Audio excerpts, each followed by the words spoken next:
وَلَقَدْ يَسَّرْنَا الْقُرْآنَ لِلذِّكْرِ فَهَلْ مِن مُّدَّكِرٍ۔ اور ہم نے قرآن کو سمجھنے کے لیے آسان کر دیا، تو کوئی ہے جو سوچے سمجھے۔ صوت القرآن، قرآن کی آواز۔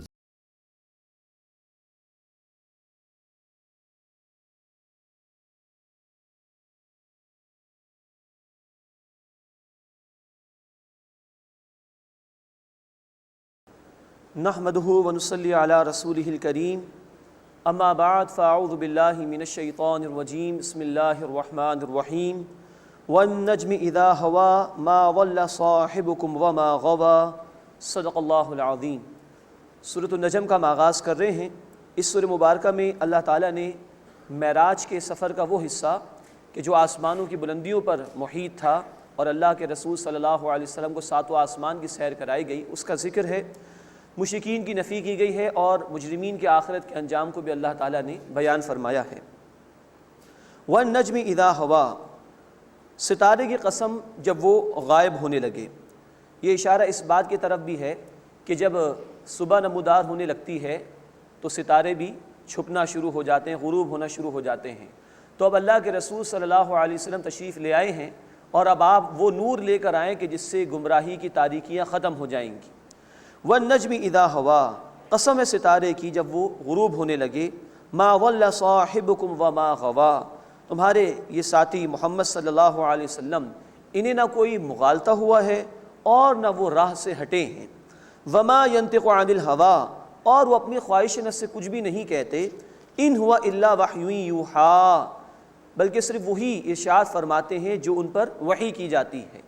اب یہ قرآن حکیم کی آیت مبارکہ بہت عظیم ہے رسول اکرم صلی اللہ علیہ وسلم کے مقام و مرتبے کے حوالے سے۔ یہاں بتایا گیا کہ یہ قرآن بھی اللہ کے رسول صلی اللہ علیہ وسلم جو پیش کر رہے ہیں اللہ کی طرف سے عطا کردہ ہے، اور یہاں تک کہ آپ جو کچھ بھی ارشاد فرماتے ہیں وہ آپ صلی اللہ علیہ وسلم پر اللہ تعالیٰ ہی کی طرف سے وحی کیا جاتا ہے۔ چنانچہ قرآن حکیم کے علاوہ بھی اللہ کے رسول صلی اللہ علیہ وسلم پر وحی آتی تھی۔ آپ قرآن کی تشریح بھی بیان فرماتے تھے، وہ بھی اللہ تعالیٰ ہی نے آپ کو عطا فرمائی۔ اسی طرح آپ دین کی انقلابی جد و جہد کے دوران صحابہ کرام کو مختلف احکامات دیا کرتے تھے۔ اسی طرح ذاتی زندگی کے معاملات کے حوالے سے آپ رہنمائی دیا کرتے تھے۔ یہ سب کچھ آپ صلی اللہ علیہ وسلم اللہ تعالیٰ کی وحی کے مطابق کرتے تھے، وہ آپ کا ہر قول اللہ تعالیٰ کی وحی کے مطابق ہے۔ علمہ شدید القوا، انہیں سکھایا ہے ایک سخت قوت والے نے، ذو مرۃ، طاقت والے نے۔ مراد ہے جبریل امین علیہ الصلاۃ والسلام کہ جو اللہ کی وحی لے کر رسول اکرم صلی اللہ علیہ وسلم کے پاس آیا کرتے تھے۔ فاستویٰ، بس اس فرشتے نے قصد کیا، یعنی جبریل امین علیہ السلام رسول اکرم صلی اللہ علیہ وسلم کے سامنے ظاہر ہوئے۔ اور بخاری شریف میں تفصیل موجود ہے کہ اللہ کے رسول صلی اللہ علیہ وسلم نے 2 مرتبہ جبریل امین علیہ السلام کو ان کی اصلی حالت میں دیکھا تھا۔ فاستویٰ، پھر انہوں نے یعنی جبریل امین علیہ السلام نے قصد کیا، ارادہ کیا، اور وہ رسول اکرم صلی اللہ علیہ وسلم کے سامنے ظاہر ہوئے۔ وَهُوَ بِالْأُفُقِ الْأَعْلَىٰ، اور وہ سب سے بلند کنارے پر تھے، یعنی آسمانوں کے اوپر دیکھا رسول اکرم صلی اللہ علیہ وسلم نے جبریل امین کو۔ اور بخاری شریف کی حدیث میں یہ بھی ذکر ہے کہ آپ صلی اللہ علیہ وسلم نے فرمایا کہ جبریل امین علیہ السلام کے 600 پر تھے۔ ثُمَّ دَنَا فَتَدَلَّىٰ، پھر وہ نزدیک ہوئے، پھر اور نزدیک ہوئے۔ فَكَانَ قَابَ قَوْسَيْنِ أَوْ أَدْنَىٰ، تو وہ کمان کے 2 کناروں کے برابر رہ گئے یا اس سے بھی کم، یعنی بہت قریب ہو گئے جبریل امین محمد کریم صلی اللہ علیہ وسلم کے، کہ اتنا کہ جتنا کمان کے 2 کناروں کے درمیان فاصلہ ہوتا ہے۔ فَأَوْحَىٰ إِلَىٰ عَبْدِهِ مَا أَوْحَىٰ، تو جبریل امین نے اللہ کے بندے صلی اللہ علیہ وسلم پر وحی کی جو اللہ تعالیٰ نے وحی فرمائی۔ مَا كَذَبَ الْفُؤَادُ مَا رَآ، جو کچھ آنکھ نے دیکھا دل نے اسے جھٹلایا نہیں۔ أَفَتُمَارُونَهُ عَلَىٰ مَا يَرَىٰ، تو کیا جو انہوں نے دیکھا اے لوگوں تم اس میں جھگڑتے ہو؟ یعنی اللہ نے اپنے حبیب صلی اللہ علیہ وسلم کو 7 آسمان کی سیر کرائی معراج کے موقع پر، تو مشرکین مکہ سے کہا جا رہا ہے کہ تم اس بارے میں جھگڑ رہے ہو، شکوک و شبہات میں مبتلا ہو۔ وَلَقَدْ رَآهُ نَزْلَةً أُخْرَىٰ، اور یقیناً انہوں نے جبریل امین کو ایک اور مرتبہ بھی دیکھا تھا۔ یہ اشارہ ہے کہ نبوت کے ابتدائی سالوں میں اللہ کے رسول صلی اللہ علیہ وسلم نے جبریل امین کو ان کی اصل شکل میں دیکھا تھا۔ بخاری شریف میں 2 مرتبہ کا ذکر ہے، کہ آپ صلی اللہ علیہ وسلم نے جبریل امین کو ان کی اصل شکل میں دیکھا۔ عند سدرۃ المنتہا، سدرۃ المنتہا کے نزدیک۔ مفسرین نے بیان کیا کہ یہ 7ویں آسمان کے اوپر کوئی مقام ہے، لیکن متشابہات میں سے ہے، اس کے اصل معنی اللہ ہی کے علم میں ہے اور اس کی اصل کیفیت کو اللہ ہی جانتا ہے۔ عندہا جنت المأوا، اس کے نزدیک جنت المأوا ہے۔ اب یہ بھی متشابہات میں سے ہے، کوئی بہت ہی بابرکت مقام ہے جس کا قرآن نے یہاں پر ذکر کیا۔ اذ یغشی السدرۃ ما یغشی، جبکہ سدرہ پر چھا رہا تھا جو چھا رہا تھا، مراد وہ سدرۃ المنتہا کے قریب اللہ تعالیٰ نے اپنی خصوصی تجلیات نازل فرمائیں، جس کو دیکھا محمد کریم صلی اللہ علیہ وسلم نے۔ ما زاغ البصر وما طغى، نہ آنکھ نے دیکھنے میں کچھ کمی کی اور نہ وہ حد سے آگے بڑھی، خوب بھرپور مشاہدہ کیا رسول اکرم صلی اللہ علیہ وسلم نے۔ لقد رأى من آیات ربہ الکبریٰ، یقیناً انہوں نے اپنے رب کی بڑی نشانیاں دیکھی۔ اللہ نے سدرۃ المنتہا بھی دکھایا، جنت المأوا بھی دکھایا، 7 آسمان بھی دکھائے، جنت کی سیر بھی کرائی، جہنم کے عذاب کی کیفیات بھی دکھائیں۔ یہ بڑی بڑی نشانی اللہ تعالیٰ نے اپنے رسول صلی اللہ علیہ وسلم کو دکھائیں۔ مزید ہم پڑھ چکے ہیں کہ معراج کے حوالے سے کچھ ذکر آیا تھا سورہ بنی اسرائیل کی پہلی آیت میں۔ مسجد بیت الحرام سے لے کے مسجد اقصیٰ تک اللہ تعالیٰ لے گئے رسول کریم صلی اللہ علیہ وسلم کو، اور وہاں سے پھر عروج ہے 7 آسمان اور اس سے اوپر جہاں تک اللہ کو مطلوب تھا، اس کا ذکر اس مقام پر آیا ہے۔ اب اس کے بعد مشرکین مکہ کے حوالے سے گفتگو ہو رہی ہے۔ افرأیتم اللات والعزیٰ، کیا تم نے دیکھا ہے لات اور عزیٰ کو، ومناۃ الثالثۃ الاخریٰ، اور ایک تیسری منات کو۔ انہوں نے اپنے بتوں کے نام بھی مؤنث والے رکھے تھے، اس کی طرف قرآن اشارہ کر رہا ہے۔ الکم الذکر ولہ الانثیٰ، کیا تمہارے لیے بیٹے ہیں اور اللہ کے لیے بیٹیاں؟ فرشتوں کو اللہ کی بیٹیاں قرار دے دیے انہوں نے، اور خود ان کو بیٹیاں پسند نہیں تھی، اس پر اللہ کا تبصرہ ہوا۔ تلک اذا قسمۃ ضیزیٰ، بے شک یہ تو بڑی ہی بے ڈھنگی قسم کی تقسیم ہے۔ ان ہی الا اسماء سمیتموہا انتم وآباؤکم، یہ تو صرف کچھ نام ہیں جو تم نے اور تمہارے باپ دادا نے رکھ لیے ہیں۔ ما انزل اللہ بہا من سلطان، اللہ نے اس کی کوئی دلیل نازل نہیں فرمائی۔ ان یتبعون الا الظن وما تہوی الانفس، وہ تو پیروی نہیں کرتے مگر صرف گمان کی اور خواہش نفس کی۔ وَلَقَدْ جَاءَهُم مِّن رَّبِّهِمُ الْهُدَىٰ، اور یقیناً ان کے رب کی طرف سے ان کے پاس ہدایت پہنچ چکی، لیکن پھر بھی یہ اس کا انکار کر رہے ہیں۔ ام للانسان ما تمنا، کیا انسان کے لیے وہ سب کچھ ہے جس کی وہ تمنا کرے؟ فللہ الآخرۃ والأولیٰ، بس اللہ ہی کے لیے ہے آخرت اور دنیا کی تمام بھلائی، تمام خیر۔ مراد یہ کہ کلی اختیار اللہ تعالیٰ کا ہے، انسان جو چاہے اس کو مل جائے ایسا ممکن نہیں ہے۔ کوشش انسان ضرور کرے، اس کا ذکر آگے چل کر آئے گا، لیکن یہ اختیار انسانوں کا نہیں کہ جو تمنا کر لیں وہ ان کو مل جائے۔ کل اختیار بھلائی کا، خیر کا، وہ اللہ تعالیٰ کے ہاتھ میں ہے، دنیا میں بھی اور آخرت میں بھی۔ اس کے بعد دوسرا رکوع ہے سورہ مبارکہ کا، جس میں مشرکین کے توہمات کی نفی کی گئی ہے۔ وَكَم مِّن مَلَكٍ فِي السَّمَاوَاتِ لَا تُغْنِي شَفَاعَتُهُمْ شَيْئًا، اور آسمانوں میں کتنے ہی فرشتے ہیں، ان کی سفارش کچھ بھی نفع نہیں دیتی۔ إِلَّا مِن بَعْدِ أَن يَأْذَنَ اللَّهُ لِمَن يَشَاءُ وَيَرْضَىٰ، مگر اس کے بعد کہ اللہ جس کے لیے چاہے اجازت دے اور پسند فرمائے۔ شفاعت ہوگی تو اللہ کے اذن سے ہوگی، اور صرف ان کے لیے کہ جن کے لیے اللہ پسند فرمائے گا۔ ان الذین لا یؤمنون بالآخرہ، بے شک جو لوگ آخرت پر ایمان نہیں رکھتے، لیسمون الملائکۃ تسمیۃ الانثیٰ، وہ فرشتوں کے نام عورتوں جیسے رکھتے ہیں۔ وما لہم بہ من علم، اور انہیں اس کا کوئی علم نہیں ہے۔ ان یتبعون الا الظن، وہ صرف گمان کی پیروی کرتے ہیں۔ وان الظن لا یغنی من الحق شیئا، اور گمان یقین کے مقابلے میں کچھ بھی نفع نہیں دیتا، کوئی دلیل ان کے پاس موجود نہیں ہے اپنے جھوٹے معبودوں کے لیے۔ فَأَعْرِضْ عَمَّن تَوَلَّىٰ عَن ذِكْرِنَا، بس اے نبی صلی اللہ علیہ وسلم آپ اس سے اعراض کیجئے جو منہ موڑتا ہے ہمارے ذکر سے۔ وَلَمْ يُرِدْ إِلَّا الْحَيَاةَ الدُّنْيَا، اور وہ دنیا کی زندگی کے سوا کچھ نہیں چاہتا۔ تو جو دنیا پرست ہیں آپ ان سے رخ پھیر لیجئے، یہ جانتے بوجھتے ہدایت کا انکار کر رہے ہیں، اب یہ قبول نہیں کریں گے۔ ذَلِكَ مَبْلَغُهُم مِّنَ الْعِلْمِ، یہ ہے ان کے علم کی رسائی کہ یہ آخرت کو جھٹلا رہے ہیں اور دنیا میں مبتلا ہیں۔ ان ربک هو اعلم بمن ضل عن سبیلہ، بے شک آپ کا رب اسے خوب جانتا ہے جو اس کے راستے سے گمراہ ہو گیا۔ وهو اعلم بمن اهتدى، اور اللہ اسے خوب جانتا ہے جس نے ہدایت پائی۔ وللہ ما فی السماوات وما فی الارض، اور اللہ ہی کے لیے جو کچھ آسمانوں میں ہے اور جو کچھ زمین میں ہے۔ لیجزی الذین اساءوا بما عملوا، تاکہ جن لوگوں نے برائی کی اللہ انہیں ان کے اعمال کا بدلہ دے اور سزا ان کو دی جائے گی۔ وَيَجْزِيَ الَّذِينَ أَحْسَنُوا بِالْحُسْنَى، اور جن لوگوں نے عمدگی کے ساتھ عمل کیا اللہ ان کو بھلائی کے ساتھ اجر عطا فرمائے۔ الَّذِينَ يَجْتَنِبُونَ كَبَائِرَ الْإِثْمِ وَالْفَوَاحِشَ إِلَّا اللَّمَمَ، وہ کہ جو بڑے گناہوں سے بچتے ہیں اور بے حیائی کے کاموں سے بچتے ہیں سوائے یہ کہ کچھ چھوٹے چھوٹے گناہ، ان کا ہو جانا کوئی اتنا بڑا مسئلہ نہیں ہے اگر وہ بڑے بڑے گناہوں سے اور بے حیائی کی باتوں سے بچتے رہیں۔ یہ ذکر قرآن حکیم میں پہلے بھی آیا ہے، سورۃ النساء آیت نمبر 31 اور سورۃ الشورى آیت نمبر 37 میں، کہ اگر تم بڑے بڑے گناہوں سے بچتے رہو گے تو اللہ چھوٹے چھوٹے گناہوں کو ویسے ہی معاف فرما دے گا۔ بڑے گناہ وہ ہیں کہ جن پر دنیا میں کوئی سزا مقرر کی گئی یا آخرت میں کوئی سزا مقرر کی گئی، یا قرآن و حدیث میں جن گناہوں پر لعنت کی گئی ہے، یہ وہ گناہ ہیں کہ جو علماء نے کبیرہ گناہوں میں شامل کیے۔ اس کے علاوہ جو ہے وہ چھوٹے گناہ ہیں، صغیرہ گناہ ہیں، وہ اللہ معاف فرما دے گا اگر بندہ بڑے بڑے گناہوں سے بچتا رہے۔ لیکن یہ بھی یاد رکھنا چاہیے کہ علماء نے بات بیان کی کہ صغیرہ گناہوں کو بھی آدمی ہلکا نہ سمجھے، اور ایک صغیرہ گناہ مستقل مزاجی سے کر رہا ہے تو وہ بھی کبیرہ کے درجے میں ہو سکتا ہے۔ تو بچنا تمام گناہوں سے چاہیے، لیکن زیادہ ہمیں حساس اور سینسیٹیو ہونا چاہیے بڑے بڑے گناہوں کے حوالے سے۔ ایسا نہ ہو کہ چھوٹے چھوٹے مستحبات پر تو عمل ہو رہا ہو لیکن انسان حرام میں مبتلا ہو، شرک کر رہا ہو، والدین کی نافرمانی کر رہا ہو، جھوٹی گواہی دے رہا ہو، یہ بڑے بڑے گناہ ہیں۔ تو اس سے بچتا رہے اگر انسان بڑے بڑے گناہوں سے، تو چھوٹے گناہوں کو اللہ ویسے ہی معاف فرما دیں گے۔ ان ربک واسع المغفرہ، بے شک تمہارا رب وسیع مغفرت والا ہے۔ هو اعلم بکم اذ انشأکم من الارض، وہ تمہیں خوب جانتا ہے جب اس نے تمہیں زمین سے پیدا فرمایا، وہ تمہارے ایک ایک عمل سے واقف ہے۔ وَإِذْ أَنْتُمْ أَجِنَّةٌ فِي بُطُونِ أُمَّهَاتِكُمْ، اور جب تم اپنی ماؤں کے بدن میں بچوں کی صورت میں تھے اللہ اس وقت بھی تمہیں جانتا تھا۔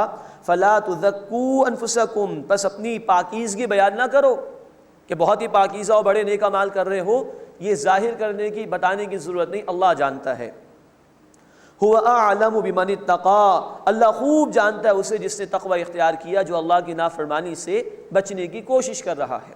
اس کے بعد اس سورہ مبارکہ کا تیسرا اور آخری رکوع ہے، اس میں آخرت کا بیان اور نافرمانوں کا انجام ذکر کیا گیا ہے۔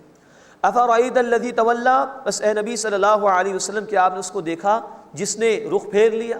مفسرین کی رائے کہ یہاں جو الفاظ آ رہے ہیں یہ ولید بن مغیرہ کے لیے۔ اول اس شخص نے بات سمجھنے کی کوشش کی، پھر آمادہ بھی ہو گیا ایمان قبول کرنے کے لیے، لیکن پھر کچھ لوگوں نے کہا کہ بھائی تم کیا قبول کر رہے ہو؟ اس نے کہا مجھے خوف بھی آخرت کا۔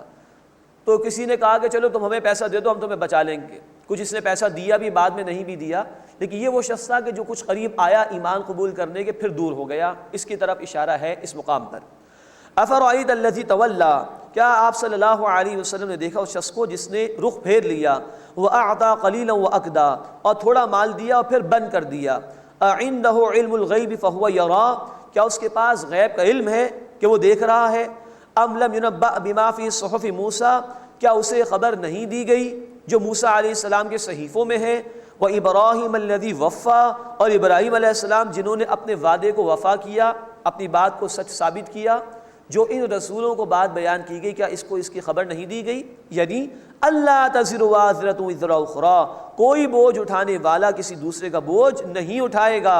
وَأَن لَيْسَ لِلْإِنسَانِ إِلَّا مَا سَعَىٰ، اور انسان کے لیے صرف وہی ہے جس کی کہ اس نے کوشش کی۔ جیسے کہ ذکر آیا تھا آیت نمبر 24 میں کہ تمناؤں سے کچھ نہیں ہوگا، محنت کرنی ہوگی، ایمان قبول کرو، نیک اعمال کرو، اس چیز کی قدر و قیمت ہوگی اللہ تعالیٰ کے ہاں کہ تم اعمال بھی کر رہے ہو اور نیک اعمال بھی کر رہے ہو۔ تو یہاں کہا گیا کہ انسان کے وہی چیز کام آئے گی جو اس نے کوشش اور محنت کی ہوگی۔ انسان کو توقعات وابستہ کرنی چاہیے اللہ سے جبکہ وہ اعمال کر رہا ہو ایمان کے ساتھ۔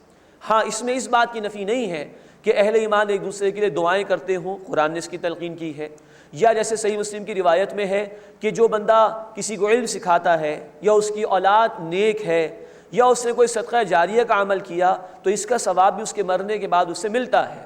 یہ آیت اس کے منافی نہیں، لیکن اس آیت میں اصل بات یہ بیان کی جا رہی کہ آدمی تمناؤں کو لے کر نہ بیٹھ جائے، جھوٹی آرزویں لے کر نہ بیٹھے، بلکہ ایمان قبول کرے، محنت کرے، تب اللہ سے رحمت کی امید وابستہ کرے۔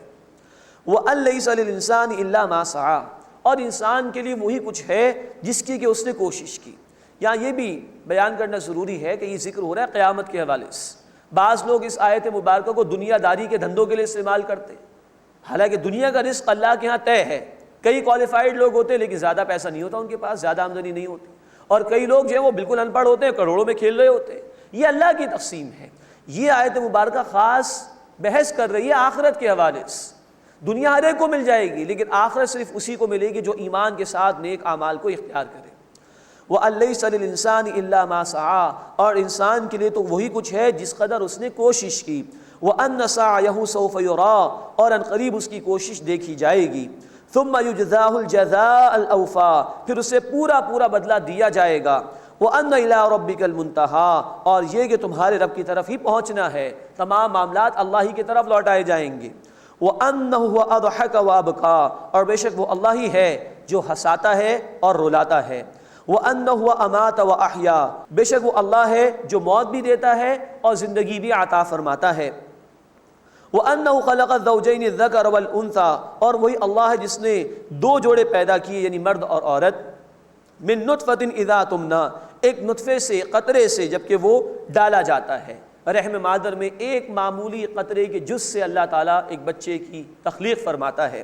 وَأَنَّ عَلَيْهِ نَشْأَةَ الْأُخْرَىٰ، اور یہ کہ اسی اللہ پر ہے دوبارہ زندہ کرنا، جس نے پہلی مرتبہ زندگی عطا فرمائی وہی تمہیں دوبارہ زندگی عطا فرمائے گا۔ وَأَنَّهُ هُوَ أَغْنَىٰ وَأَقْنَىٰ، اور بے شک اللہ ہی ہے جو غنی بھی کرتا ہے اور تنگ دست بھی بناتا ہے۔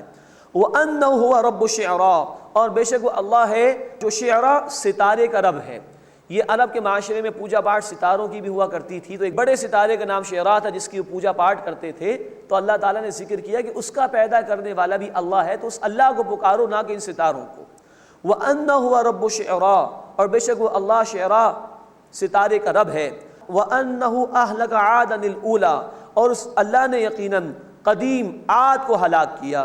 وَثَمُودَ فَمَا أَبْقَىٰ، اور سمود کو باقی نہیں چھوڑا۔ اب یہ جو سمود عاد کے بعد آئے تھے ان کو عاد ثانی بھی کہا جاتا ہے، اس لیے پہلے والوں کے متعلق فرمایا عادن الاولیٰ، قدیم یا پہلے والے عاد کو بھی اللہ نے ہلاک کیا، اور سمود کو جو کہ عاد ثانی تھے ان کو بھی اللہ ہی نے ہلاک کیا۔ وقوم نوح من قبل، اور قوم نوح کو اس سے قبل، انہم کانہم اظلم واطغیٰ، بے شک وہ بڑے ظالم اور بہت سرکش تھے۔ والمؤتفکۃ اہوا، اور الٹنے والی بستیوں کو اللہ نے دے مارا، یعنی قوم لوط کی بستیاں کہ جو ہلاک کر دی گئیں۔ فغشاہا ما غشا، تو اس کو ڈھانپ لیا جس نے کہ ڈھانپ لیا، پتھروں کی بارش بھی برسائی گئی اور پھر ڈیڈ سی میں ان کو الٹ دیا گیا، ڈھانپ دیا گیا پوری قوم کو۔ فَبِأَيِّ آلَاءِ رَبِّكَ تَتَمَارَىٰ، بس وہ اپنے رب کی کن کن نعمتوں میں شک کرو گے۔ ہَذَا نَذِيرٌ مِّنَ النُّذُرِ الْأُولَىٰ، یہ رسول صلی اللہ علیہ وسلم ایک خبردار کرنے والوں میں سے ایک۔ آذفت الآذفہ، قریب آنے والی یعنی قیامت قریب آ گئی ہے۔ لیس لہا من دون اللہ کاشفہ، اللہ کے سوا اسے کوئی دور کرنے والا نہیں، کوئی ٹال نہیں سکے گا اس قیامت کو۔ افمن ھذا الحدیث تعجبون، تو کیا تم اس بات سے تعجب کرتے ہو کہ دوبارہ زندگی تمہیں عطا کی جائے گی اور قبول نہیں کرتے اس کو؟ وتضحکون ولا تبکون، اور تم ہنستے ہو روتے نہیں ہو۔ مراد یہ کہ اگر تمہارے ساتھ عذاب کا معاملہ ہو جائے تو اس کا خوف کر کے تمہیں رونا نہیں آتا، ہنستے رہتے ہو، کھیل رہے ہو۔ وَأَنْتُمْ سَامِدُونَ، اور تم غافل ہو، غفلت میں پڑے ہو، کھیل تماشوں میں لگے ہو، دنیا ہی کو مقصود بنا کر بیٹھے ہو، آخرت کو تم نے فراموش کر دیا۔ فَاسْجُدُوا لِلَّهِ وَاعْبُدُوا، بس اللہ ہی کے لیے سجدہ کرو اور اسی کی عبادت کرو۔ بخاری شریف کی حدیث ہے کہ جو سجدے کی آیات قرآن حکیم میں ہے اس میں سے یہ پہلی آیت تھی، اور اللہ کے رسول صلی اللہ علیہ وسلم نے حرم میں اس کی تلاوت کی تو بے اختیار تمام کے تمام مشرک بھی سجدے میں چلے گئے تھے سوائے ایک کے، امیہ بن خلف کے۔ اس سے کچھ مٹی اٹھائی اور اپنے ماتھے پہ رکھ کر ذرا سا وہ جھک گیا، لیکن تمام مشرکین بھی سجدے میں چلے گئے تھے اس آیت پر۔ بسم اللہ الرحمن الرحیم، اقتربت الساعۃ وانشق القمر، سورۃ القمر کا آغاز ہو رہا ہے۔ اس میں اللہ تعالیٰ نے گزشتہ اقوام کے حالات کو بطور عبرت کے بیان فرمایا ہے۔ پہلے رکوع میں انشاءاللہ ہم دیکھیں گے قیامت کے واقع ہونے کا ذکر ہے، سابقہ اقوام میں سے قوم نوح اور قوم عاد کا تذکرہ ہے۔ اقتربت الساعۃ وانشق القمر، قیامت قریب آ گئی اور چاند شق ہو گیا۔ یہ اللہ کے رسول صلی اللہ علیہ وسلم کے معجزات میں سے ایک بہت بڑا معجزہ ہے۔ اس کی تفصیل بخاری شریف میں بھی موجود ہے۔ آپ صلی اللہ علیہ وسلم نے صحابہ کرام کے سامنے انگلی کا ایک اشارہ کیا چاند کی طرف، اور چاند کے دو ٹکڑے ہو گئے، اور حرا کا جو پہاڑ تھا وہ گویا کہ ان دو ٹکڑوں کے بالکل درمیان میں آ گیا اور لوگوں نے واضح طور پر دیکھا کہ چاند کے دو ٹکڑے ہو گئے تھے۔ سائنٹیفک ریسرچ نے یہ بات ہمیں بتائی کہ کچھ لوگ جو چاند سے واپس آئے انہوں نے بیان کیا کہ انہوں نے دراڑیں دیکھی ہیں چاند پر۔ اب اس کی حقیقت اللہ ہی بہتر جانتا ہے۔ یہ چاند کے ٹکڑے ٹکڑے ہو جانا یہ بھی قیامت کی ایک علامت ہے۔ قرآن نے کہا سورہ القیامہ آیت نمبر 9 میں وَجُمِعَ الشَّمْسُ وَالْقَمَرُ کہ قیامت برپا ہوگی تو سورج اور چاند کو جمع کر دیا جائے گا، یہ نظام ختم ہو جائے گا۔ تو اللہ کے رسول صلی اللہ علیہ وسلم کے ذریعے سے اللہ نے اس بات کا اعلان بھی کیا اور دکھا بھی دیا کہ اس طرح قیامت جب برپا ہوگی تو یہ سارا نظام ختم کر دیا جائے گا۔ اقتربت الساعۃ وانشق القمر قیامت قریب آ گئی اور چاند شق ہو گیا، دو ٹکڑے ہو گیا تھا۔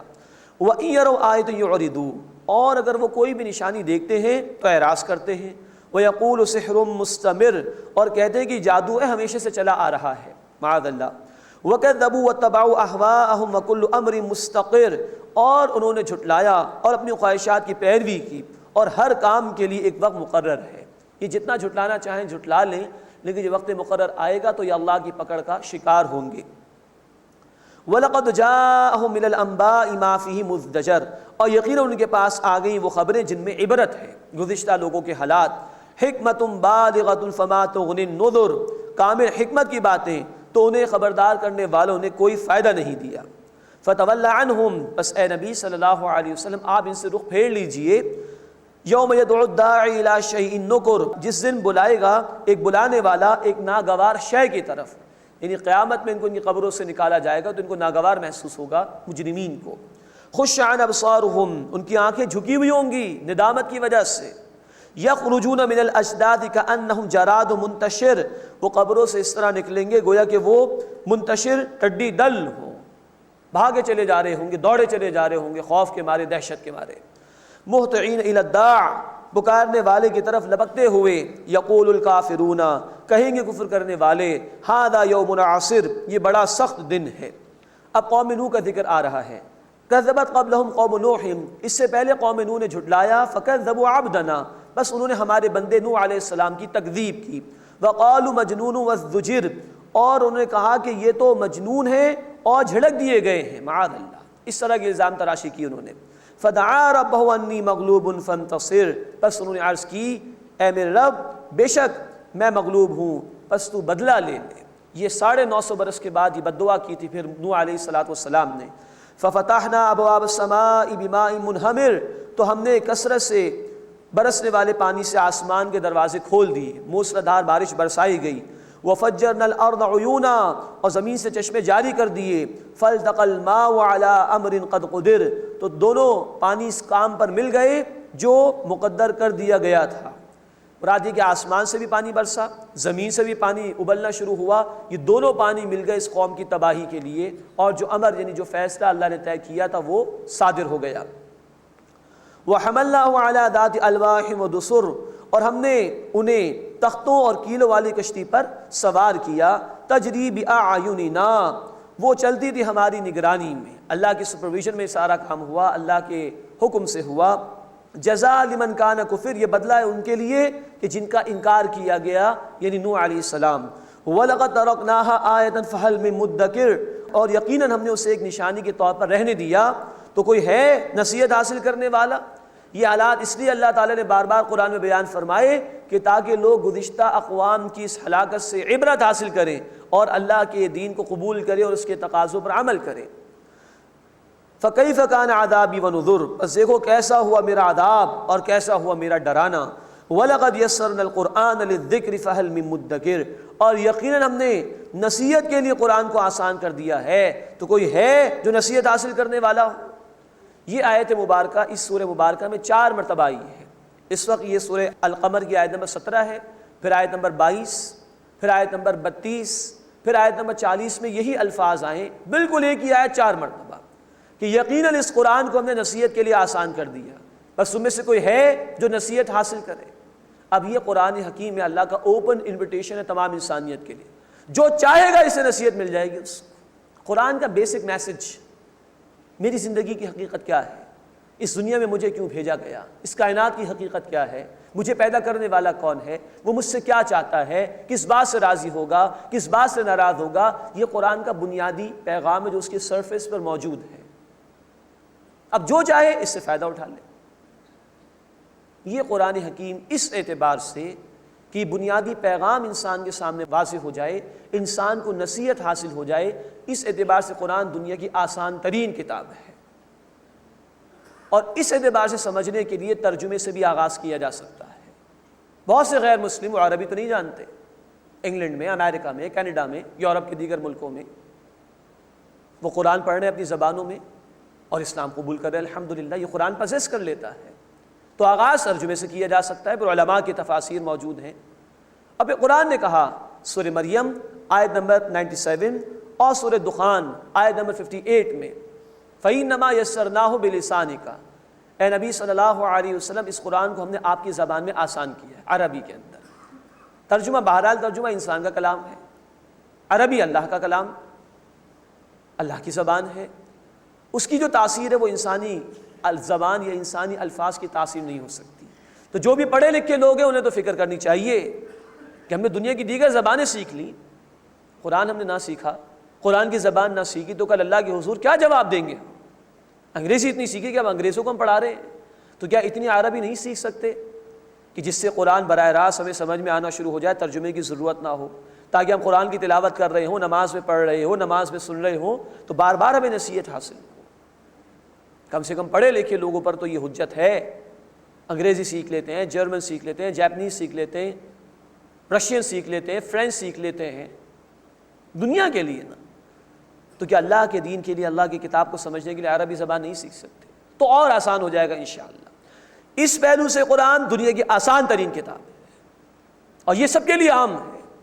اگر کوئی کسی کو روکتا ہے اس پہلو سے تو بہت بڑا نادان آدمی ہے جو دین اور اللہ کی کتاب سے لوگوں کو روک رہا ہے، اس پہلو کے اعتبار سے۔ ہاں، دوسری طرف یہ بھی ہے کہ قرآن حکیم اللہ کا کلام ہے، اس میں گہرائی بھی ہے، ڈیپتھ بھی ہے، گہرائی بھی ہے، اور اللہ کے رسول صلی اللہ علیہ وسلم نے فرمایا جامع ترمذی کی حدیث میں کہ قیامت ہو جائے گی لیکن اس کے عجائبات اس قرآن کے نئے نئے پہلو کبھی ختم نہیں ہوں گے۔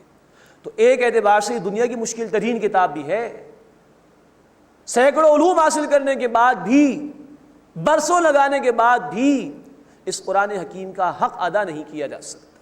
تو ایک اعتبار سے آسان ترین نصیحت کے لیے بنیادی ہدایت سامنے آ جائے، زندگی کا مقصد واضح ہو جائے، ہر انسان کے لیے اوپن ہے یہ۔ دوسرے اعتبار سے مشکل ترین، ہمارے اسلاف نے پوری زندگیاں لگا دی، لیکن تب بھی وہ کہتے تھے واللہ عالم، اللہ ہی بہتر جانتا ہے، پوری زندگیاں لگانے کے باوجود بھی اس کا حق ادا نہیں ہو سکتا، اس اعتبار سے مشکل ترین کتاب ہے۔ تو 4 مرتبہ یہ بات اس مقام پر آئی ہے وَلَقَدْ يَسَّرْنَا الْقُرْآنَ لِلذِّكْرِ فَهَلْ مِن مُدَّكِرٍ، اور یقیناً ہم نے نصیحت کے لیے قرآن کو آسان کر دیا ہے، تو کوئی ہے جو نصیحت حاصل کرنے والا ہو؟ اب قوم عاد کا ذکر آ رہا ہے، كَذَّبَتْ عَادٌ فَكَيْفَ كَانَ عَذَابِي وَنُذُرِ، قوم عاد نے جھٹلایا تو دیکھو کیسا ہوا میرا عذاب اور کیسا ہوا میرا ڈرانا۔ اِنَّا أَرْسَلْنَا عَلَيْهِمْ رِيحًا صَرْصَرًا فِي يَوْمٍ نَحْسٍ مُسْتَمِرٍ، بے شک ہم نے نامبارک دن میں ان پر تیز آندھی بھیجی جو مسلسل چلتی ہی رہی۔ سورہ حاقہ آیت نمبر 7 میں الفاظ ہیں کہ 7 رات اور 8 دن مسلسل یہ آندھی چلتی رہی۔ تنزع الناس كأنهم اعجاز نخل منقعر، وہ لوگوں کو اکھاڑ پھینکتی تھی گویا کہ وہ جڑ سے اکھڑی ہوئی کھجور کے تنے، بالکل برباد کر دیا۔ فكيف كان عذابي ونذر، سو کیسا ہوا میرا عذاب اور میرا ڈرانا۔ وَلَقَدْ يَسَّرْنَا الْقُرْآنَ لِلذِّكْرِ فَهَلْ مِن مُدَّكِرٍ، اور یقیناً ہم نے نصیحت کے لیے قرآن کو آسان کر دیا ہے، تو کوئی ہے جو نصیحت حاصل کرنے والا ہو؟ اب دوسرا رکوع شروع ہو رہا ہے، اس میں قوم ثمود اور قوم لوط کا ذکر ہے۔ كَذَّبَتْ ثَمُودُ بِالنُّذُرِ، قوم ثمود نے خبردار کرنے والوں یعنی رسولوں کو جھٹلایا۔ فَقَالُوا، پس انہوں نے کہا أَبَشَرًا مِنَّا وَاحِدًا نَتَّبِعُهُ، کیا ہم اپنے میں سے ایک آدمی، اپنے جیسے ایک انسان کی پیروی کریں؟ اِنَّا إِذًا لَفِي ضَلَالٍ وَسُعُرٍ، بے شک اس صورت میں تو یقیناً ہم گمراہی اور دیوانگی میں ہوں گے۔ أَأُلْقِيَ الذِّكْرُ عَلَيْهِ مِن بَيْنِنَا، کیا ہم میں سے اس پر ذکر نازل کیا گیا ہے، یہ وحی اسی کو دی گئی ہم میں سے؟ بل هو كذاب اشر، بلکہ وہ بڑا جھوٹا اور شیخی خور ہے، معاذ اللہ معاذ اللہ۔ یہ اللہ کے رسول کے لیے انہوں نے الفاظ استعمال کیے۔ صالح علیہ السلام، سیعلمون غدا من الکذاب الاشر، وہ جان لیں گے کل ہی کہ کون بڑا جھوٹا ہے اور خود پسند ہے، تکبر کرنے والا ہے۔ انا مرسل الناقۃ فتنۃ لہم، بے شک ہم بھیجنے والے ہیں اونٹنی ان کی آزمائش کے لیے، فارتقبہم واصطبر، تو اے صالح علیہ السلام آپ انتظار کیجئے، صبر کیجئے، ونبئہم ان الماء قسمۃ بینہم، اور انہیں آگاہ کر دیجئے کہ ان کے درمیان پانی تقسیم کر دیا گیا ہے، کل شرب محتضر، اور ہر ایک کو پینے کی باری پر حاضر ہونا ہوگا۔ اونٹنی بہت بڑی تھی، ایک دن اس کے لیے مقرر تھا پانی پینے کا، اور ایک دن ان لوگوں کے لیے اور ان کے جانوروں کے لیے پانی پینے کا مقرر ہوا اللہ کی طرف سے۔ فنادوا صاحبهم فتعاطى فعقر، تو انہوں نے اپنے ساتھی کو پکارا، ایک شخص کو، اور اس سے ہاتھ چلایا اور اس اونٹنی کی ٹانگیں کاٹ دیں، مراد اس کو ہلاک کر دیا۔ فکیف کان عذابی ونذر، تو کیسا ہوا میرا عذاب اور میرا ڈرانا۔ انا ارسلنا علیہم صیحۃ واحدۃ، بے شک ہم نے ان پر ایک ہی چنگاڑ بھیجی، زوردار آواز، فکانوا کحشیم المحتضر، تو وہ ہو گئے روندی ہوئی سوکھی باڑ کی طرح، بالکل چورا چورا کر دیے گئے، برباد کر دیے گئے۔ وَلَقَدْ يَسَّرْنَا الْقُرْآنَ لِلذِّكْرِ فَهَلْ مِن مُدَّكِرٍ، اور یقیناً ہم نے نصیحت کے لیے قرآن کو آسان کر دیا ہے، تو کیا کوئی ہے نصیحت حاصل کرنے والا؟ كَذَّبَتْ قَوْمُ لُوطٍ بِالنُّذُرِ، لوط علیہ السلام کی قوم نے رسولوں کو جھٹلایا۔ إِنَّا أَرْسَلْنَا عَلَيْهِمْ حَاصِبًا إِلَّا آلَ لوط، تو بے شک ہم نے ان پر پتھر برسانے والی آندھی بھیجی لوط علیہ السلام کے گھر والوں کے سوا۔ نجیناہم بسحر، ہم نے انہیں بچا لیا صبح سویرے، نعمت من عندنا، اپنی طرف سے فضل فرما کر۔ کذالک نجزی من شکر، اسی طرح بدلہ دیتے ہیں اسے جو شکر ادا کرے۔ وَلَقَدْ أَنذَرَهُمْ بَطْشَتَنَا فَتَمَارَوْا بِالنُّذُرِ، اور یقیناً لوط علیہ السلام نے انہیں ہماری پکڑ سے ڈرایا تو وہ ڈرانے کے بارے میں جھگڑنے لگے، شکوک میں مبتلا ہو گئے۔ وَلَقَدْ رَاوَدُوهُ عَنْ ضَيْفِهِ، اور یقیناً انہوں نے لوط علیہ السلام سے ان کے مہمانوں کا مطالبہ کیا۔ وہ فرشتے جو انسانی شکل میں آئے تھے نوجوان لڑکوں کی صورت میں، تو قوم کے لوگوں نے برا ارادہ کرنا چاہا ان کے حوالے سے۔ فَطَمَسْنَا أَعْيُنَهُمْ، بس ہم نے ان کی آنکھیں مٹا دی، انہیں اندھا کر دیا۔ فَذُوقُوا عَذَابِي وَنُذُرِ، بس میرے عذاب اور میرے ڈرانے کا مزہ چکھو۔ وَلَقَدْ صَبَّحَهُمْ بُكْرَةً عَذَابٌ مُسْتَقِرٌ، اور یقیناً صبح سویرے ان پر ایک مستقل عذاب آ گیا۔ فَذُوقُوا عَذَابِي وَنُذُرِ، بس میرے عذاب اور میرے ڈرانے کا مزہ چکھو۔ وَلَقَدْ يَسَّرْنَا الْقُرْآنَ لِلذِّكْرِ فَهَلْ مِن مُدَّكِرٍ، اور یقیناً ہم نے نصیحت کے لیے قرآن کو آسان کر دیا، تو کوئی ہے جو نصیحت حاصل کرنے والا ہو؟ اس کے بعد اس سورہ مبارکہ کا تیسرا اور آخری رکوع ہے، آل فرعون کا ذکر ہے، اور قیامت کے حوالے سے اللہ تعالیٰ نے گفتگو ارشاد فرمائی ہے۔ وَلَقَدْ جَاءَ آلَ فِرْعَوْنَ النُّذُرُ، اور یقیناً آل فرعون کے پاس رسول آئے۔ كَذَّبُوا بِآيَاتِنَا كُلِّهَا، تو انہوں نے ہماری تمام نشانیوں کو جھٹلا دیا۔ فَأَخَذْنَاهُمْ أَخْذَ عَزِيزٍ مُقْتَدِرٍ، تو ہم نے انہیں پکڑا ایک غالب اور صاحب قدرت کی پکڑ کی صورت میں۔ اکفارکم خیر من اولئکم ام لکم براءۃ فی الزبر، کیا ان سے تمہارے کفار بہتر ہیں یا تمہارے لیے صحیفوں میں کوئی معافی نامہ ہے؟ ام یقولون نحن جمیع منتصر، کیا وہ کہتے ہیں کہ ہم ایک جماعت ہیں بدلہ لینے والے؟ یہ اکڑ دکھا رہے ہیں۔ سیہزم الجمع ویولون الدبر، ان قریب جماعت شکست کھائے گی اور وہ پیٹ پھیر کر بھاگ جائیں گے۔ بل الساعۃ موعدہم، بلکہ قیامت ان کے وعدے کا وقت ہے۔ والساعۃ ادھیٰ وامر، اور قیامت اس کی گھڑی بہت سخت اور بڑی تلخ ہوگی۔ ان المجرمین فی ضلال وسعر، بے شک مجرم گمراہی اور جہالت میں ہیں۔ یوم یسحبون فی النار علی وجوہہم، جس دن وہ اپنے منہوں کے بل آگ میں گھسیٹے جائیں گے۔ ذوقوا مس سقر، تم جہنم کی آگ لگنے کا مزہ چکھو۔ اللہم اجرنا من النار، اے اللہ ہمیں آگ کے عذاب سے محفوظ فرما۔ انا کل شیء خلقناہ بقدر، بے شک ہم نے ہر شے کو ایک اندازے کے مطابق پیدا کیا۔ ہر شے اللہ تعالی نے خوب عمدگی کے ساتھ بنائی۔ گرم علاقوں کے اندر اللہ تربوز پیدا فرما دیتا ہے، سرد علاقوں میں ریچھ جیسے جانور کو اللہ بڑے بال دے دیتا ہے، یا دیگر برفانی علاقوں کے جانوروں کو اللہ بڑے بال دے دیتا ہے۔ سورج کو اللہ تعالیٰ نے زمین سے مناسب فاصلے پر رکھا، اگر وہ زیادہ دور ہو جاتا تو زمین سرد ہو جاتی، جم جاتی برف سے، ذرا قریب ہو جاتا تو زمین بھٹی بن کر ختم ہو جاتی۔ تو ہر شے مناسب انداز میں اللہ نے پیدا فرمائی اور رکھی ہے۔ وما امرنا الا واحدۃ کلمح بالبصر، اور ہمارا حکم تو صرف ایک ہی اشارہ ہے، جیسے کہ نگاہ کا پھرنا۔ جیسے اللہ فرماتے کن فیکون، ایسے اللہ تعالیٰ قیامت کے لیے حکم دیں گے اور فوراً وہ واقع ہو جائے گی۔ وَلَقَدْ أَهْلَكْنَا أَشْيَاعَكُمْ فَهَلْ مِن مُدَّكِرٍ، اور یقیناً ہم نے تم جیسے کو ہلاک کیا، تو کیا کوئی ہے نصیحت حاصل کرنے والا؟ گزشتہ لوگوں سے تم عبرت حاصل کرو، ان کے انجام سے عبرت حاصل کرو اور اپنے عمل کو درست کرو۔ وَكُلُّ شَيْءٍ فَعَلُوهُ فِي الزُّبُرِ، اور ہر بات جو انہوں نے کی ہے صحیفوں میں موجود ہے۔ مراد ہے کہ اعمال نامے تیار ہو رہے ہیں۔ سورہ انفطار آیت نمبر 11 اور 12 میں ذکر ہے کرامن کاتبین یعلمون ما تفعلون، یہ کرامن کاتبین فرشتے لکھ رہے ہیں جو کچھ لوگ کر رہے ہیں۔ وَكُلُّ شَيْءٍ فَعَلُوهُ فِي الزُّبُرِ، اور ہر بات جو انہوں نے کی ہے صحیفوں میں ہے۔ وَكُلُّ صَغِيرٍ وَكَبِيرٍ مُسْتَطَرٍ، اور ہر چھوٹی بڑی بات لکھی ہوئی ہے۔ کوئی بھی عمل، کوئی بھی قول ایسا نہیں کہ جو ان ریکارڈڈ ہو، جس کو لکھا نہ جا رہا ہو۔ ان المتقین فی جنات ونہر، بے شک متقی باغات اور نہروں میں ہوں گے۔ فی مقعد صدق عند ملیک مقتدر، صاحب قدرت بادشاہ اللہ کے نزدیک سچائی کے مقام میں۔ اللہم انا نسألک الجنہ، اے اللہ ہم تجھ سے جنت کا سوال کرتے ہیں۔ بسم اللہ الرحمن الرحیم۔ الرحمن علم القرآن خلق الانسان علمہ البیان۔ اب سورۃ الرحمن کا آغاز ہو رہا ہے۔ پورے قرآن میں یہ منفرد مزاج کی صورت ہے، اس معنی میں کہ دو مخلوقات سے براہ راست اللہ نے خطاب فرمایا بار بار اس صورت میں، انسانوں سے بھی اور جنات سے بھی۔ انسان اور جنات دو ہی مخلوقات ہیں جو جواب دہ ہیں اللہ کے ہاں قیامت کے دن۔ سورہ ذاریات آیت 56 میں ہم پڑھ چکے کہ ان دونوں مخلوقات کو اللہ نے اپنی عبادت کے لیے پیدا کیا۔ تو اس صورت میں براہ راست دونوں مخلوقات سے خطاب ہے۔ 31 مرتبہ ایک ہی آیت آئی ہے، فَبِأَيِّ آلَاءِ رَبِّكُمَا تُكَذِّبَانِ، بس تم اپنے رب کی کن کن نعمتوں کو جھٹلاؤ گے، کن کن قدرتوں کا انکار کرو گے۔ مزید یہ سورہ مبارکہ اور اس کے بعد سورۃ الواقعہ، یہ دونوں سورتیں جوڑے جوڑے کی صورت میں ہیں۔ ہم انشاءاللہ پڑھیں گے کہ سورۃ الرحمن کے آغاز میں سب سے پہلے قرآن کا ذکر آئے گا، اور پھر کچھ آگے چل کے برے لوگوں کا ذکر ہے، جہنمیوں کا، پھر عام نیک لوگوں کا ذکر آئے گا، اور پھر اللہ کے مقرب بندوں کا ذکر آئے گا بالکل آخر میں۔ اس کے برعکس سورۃ الواقعہ میں ہم دیکھیں گے عکسی ترتیب کے ساتھ یہی چار باتیں آئیں گی۔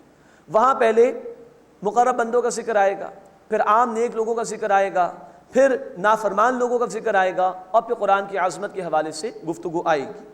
پہلے رکوع میں اللہ کی قدرتوں کا بیان ہے، قرآن حکیم کی عظمت کے حوالے سے بھی اللہ تعالیٰ نے ذکر فرمایا ہے، اور مجرمین کے حوالے سے بھی اللہ تعالیٰ نے گفتگو ارشاد فرمائی ہے۔ الرحمن علم القرآن، رحمان نے قرآن کا علم سکھایا۔ خلق الانسان علمہ البیان، انسان کو اللہ نے پیدا فرمایا اور اسے بولنے کی صلاحیت عطا فرمائی۔ ان چار باتوں میں اللہ نے چار عظیم باتیں بیان فرمائیں۔ اللہ کی سب سے عظیم ترین صفت، صفت رحمت، اس کے لیے اللہ کا صفاتی نام آیا الرحمن۔ علم القرآن، تمام علوم اللہ ہی نے انسان کو سکھائے، جو علم بھی انسان کے پاس ہے، لیکن جو ٹاپ کا علم ہے وہ قرآن کا علم ہے۔ خلق الانسان، اللہ نے انسان کو پیدا فرمایا۔ کل مخلوقات کو اللہ ہی نے پیدا فرمایا، لیکن اللہ کی تخلیق کا شاہکار اور ماسٹر پیس ہے انسان۔ فرمایا خلق الانسان، اللہ نے انسان کو تخلیق فرمایا۔ علمہ البیان، اللہ نے انسان کو بولنے کی صلاحیت دی۔ تمام تر صلاحیتیں اللہ ہی نے دی، سننے کی بھی، دیکھنے کی بھی، سونگھنے کی بھی، لیکن بہترین صلاحیت وہ بولنے کی صلاحیت ہے۔ ان چار باتوں کا حاصل یہ ہے کہ وہ اللہ جس نے اپنی رحمانیت کے طفیل میں بہترین مخلوق یعنی انسان کو بہترین علم یعنی قرآن عطا فرمایا، اس مخلوق سے تقاضا یہ ہے کہ وہ اپنی بہترین صلاحیتوں کو اس بہترین علم کے لیے استعمال کرے، جس کو اللہ کے حبیب صلی اللہ علیہ وسلم نے فرمایا بخاری شریف کی حدیث میں، خیرکم من تعلم القرآن وعلمہ، تم میں سے بہترین لوگ وہ ہیں جو قرآن سیکھیں اور قرآن سکھائیں۔ اللہ ہمیں ان لوگوں میں شامل فرمائے۔ اللہ نے بہترین علم دیا انسان کو، قرآن دیا، بہترین صلاحیتیں دی، وہ دنیا کے چند ٹکے کمانے میں لگا لے اس کو، یہ تو کوئی حاصل نہ ہوا۔ انسان میں نرا حیوان بن جائے، کھائے پیے اور موج اڑائے، تو انسان اور حیوان میں فرق کیا ہو گیا؟ تو بہترین صلاحیتوں کو بہترین علم یعنی قرآن کے لیے استعمال کرنا چاہیے۔ اللہ ہمیں اس کی توفیق عطا فرمائے۔ الشمس والقمر بحسبان، سورج اور چاند ایک حساب سے گردش کرتے ہیں۔ والنجم والشجر یسجدان، اور جھاڑیاں، جڑی بوٹیاں اور درخت سجدہ کرتے ہیں۔ والسماء رفعها ووضع المیزان، اور اللہ نے آسمان کو بلند کیا اور اس میں توازن رکھ دیا۔ پوری کائنات عدل پر قائم ہے اللہ کی۔ اللہ تطغوا فی المیزان، تم بھی توازن میں زیادتی نہ کرو، جس بیلنس پر اللہ نے پوری کائنات کو پیدا کیا اس کو ڈس بیلنس نہ کرو، توازن رکھو، عدل قائم کرو۔ واقیموا الوزن بالقسط، اور وزن کرو انصاف کے ساتھ۔ ولا تخسروا المیزان، اور میزان میں خسارہ نہ کرو۔ جیسے پوری کائنات عدل پر، جسٹس پر قائم ہے، اسی جسٹس کو زمین پر قائم کرنے کی کوشش کرو۔ ہم پڑھیں گے انشاءاللہ سورۃ الحدید آیت نمبر 25 میں، تمام رسولوں کو اسی لیے بھیجا گیا لیقوم الناس بالقسط، تاکہ انسانیت قسط پر، انصاف پر، جسٹس پر قائم ہو جائے۔ والارض وضعها للانام، اور اللہ نے زمین کو مخلوق کے لیے بچھایا، فیہا فاکہۃ، اس میں میوے ہیں، والنخل ذات الاکمام، اور غلاف والی کھجوریں ہیں، والحب ذو العصف والریحان، اور غلہ ہے بھوسے والا، اور خوشبودار پھول بھی ہیں۔ فبأي آلاء ربكما تكذبان، تو بس تم اپنے رب کی کن کن نعمتوں کا انکار کرو گے۔ اعلیٰ کا لفظ نعمتوں کے لیے بھی استعمال ہوتا ہے اور قدرتوں کے لیے بھی استعمال ہوتا ہے۔ یہ آیت مبارکہ جب جنات نے سنی تھی تو انہوں نے ایک جواب دیا تھا، جامع ترمذی میں اس کو نقل کیا گیا ہے، اور اللہ کے رسول صلی اللہ علیہ وسلم نے ہمیں پڑھنے کی تلقین فرمائی۔